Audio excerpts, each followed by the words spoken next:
L'intérêt de la France, c'est la fin de la guerre en Ukraine.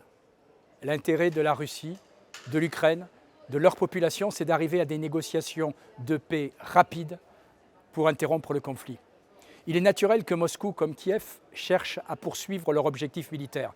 Ce qui n'est pas naturel, c'est que l'Union européenne contribue à l'escalade du conflit plutôt qu'à proposer la paix.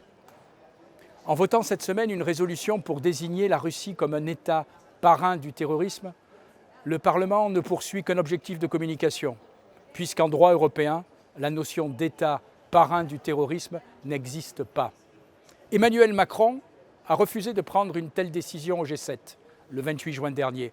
Joe Biden a refusé en septembre de déclarer la Russie État parrain du terrorisme.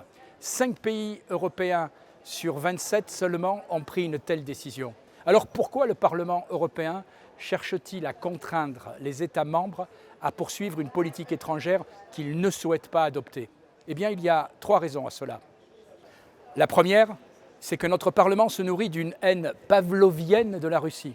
Pour ce Parlement, tout ce qui va contre Moscou est bon à prendre, même si ça ne sert à rien.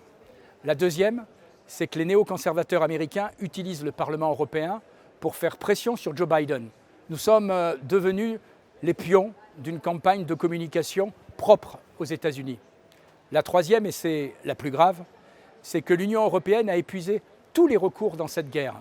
Nous en sommes déjà au 9e paquet de sanctions contre la Russie après 8 mois de guerre. Certains en viennent donc à pousser pour imposer à Moscou une sanction infamante que nous n'avons pas voulu appliquer pour les talibans en Afghanistan et que nous n'avons pas voulu appliquer aux groupes islamistes au Sahel.